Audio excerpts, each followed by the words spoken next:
राम राम नमस्कार। मेरा नाम केवल कपूर है और मैं भारत की राजधानी नई दिल्ली से बोल रहा हूँ। तुलसीदास जी महाराज पर चली आ रही श्रृंखला का यह अगला एपिसोड है। अपनी एक जोड़ी आंखों को हवा के साथ उड़कर आई धूल के वार से बचाते हुए अंधेरे की जाल को तोड़कर आहिस्ता आहिस्ता आत्माराम जी अपने घर के जानिब आगे बढ़ रहे थे। तूफान थमने की वजह से मुश्किलें थोड़ी कम जरूर हुई थी, लेकिन अभी भी आधा रास्ता तय करना बाकी था।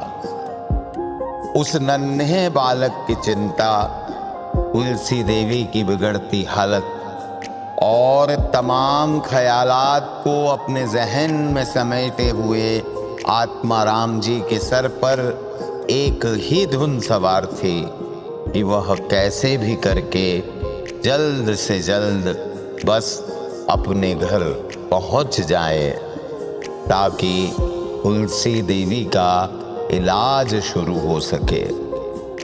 अभी थोड़ी देर पहले ही तुलसी देवी के इलाज के लिए लाई हुई औषधियों में से आधी औषधियां जमीन पर गिर मिट्टी हो चुकी थी। इसलिए तमाम चिंताओं के साथ अब आत्माराम जी को एक नई चिंता यह भी खाए जा रही थी कि कहीं ऐसा न हो कि तुलसी देवी के इलाज में औषधियां कम पड़ जाए। थोड़ी देर पहले गिरकर चोट लगने की वजह से आत्माराम जी का दायां पैर अब उनका साथ नहीं दे रहा था और इसलिए उनकी रफ्तार भी थोड़ी धीमी हो गई थी। एक तो अंधेरा, ऊपर से हवाएं और फिर पैर की चोट, यूं लग रहा था कि मानो जैसे ये रात कभी खत्म ही नहीं होगी।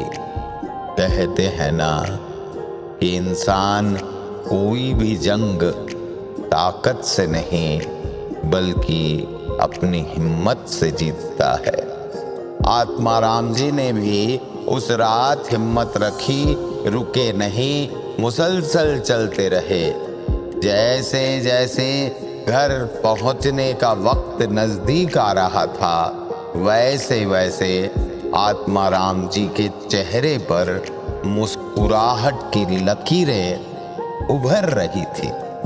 घर अब थोड़ी ही दूरी पर था कि आत्माराम जी ने देखा कुछ गांव वाले आत्माराम जी के घर की तरफ जा रहे थे। यह नजारा देखकर आत्माराम जी का जख्मी पैर एकदम से काम करने लगा।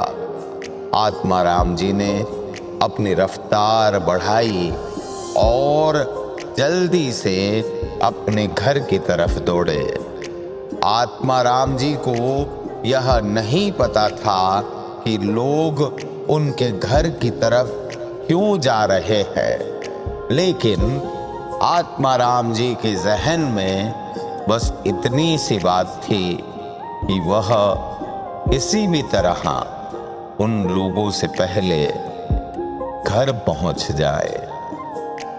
तुलसीदास जी महाराज कहते हैं कि दया धर्म का मूल है और पाप मूल अभिमान। तुलसी दया न छोड़िए जब तक घट में प्राण। तुलसीदास जी कहते हैं कि धर्म का असली मतलब वो ही समझ सकता है जिसके दिल में दया की भावना हो। घमंड सिर्फ और सिर्फ पाप को ही जन्म देता है।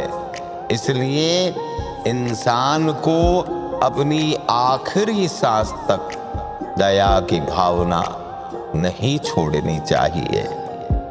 एक बेजान पत्थर के सामने चाहे कोई भूख के मारे तड़प तड़प कर दम तोड़ दे, चाहे किसी का कत्ल हो जाए या फिर कोई घंटों तक बैठकर आंसू बहाता रहे, लेकिन उस पत्थर को रत्ती बराबर फर्क नहीं पड़ेगा।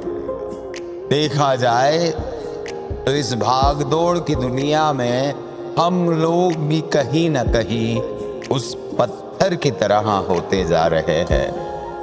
हम यह तो चाहते हैं कि मुसीबत के वक्त में लोग हमारा साथ दे, लेकिन सोचने वाली बात यह है कि क्या हम मुसीबत के वक्त में लोगों का साथ देते हैं?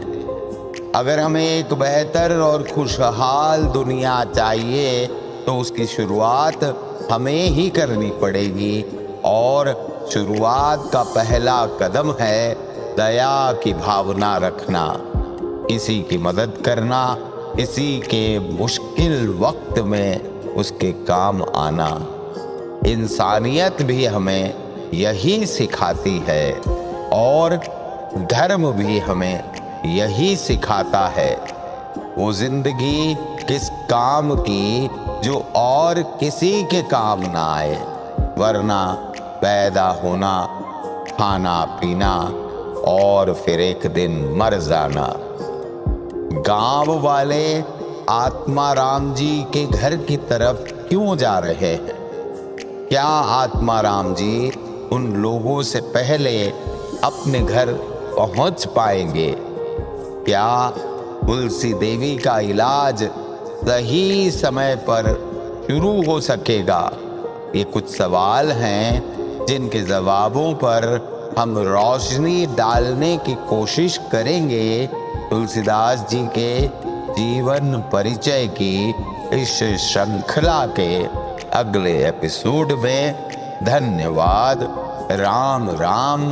मेरा नाम केवल कपूर है और मैं भारत की राजधानी नई दिल्ली से बोल रहा हूँ।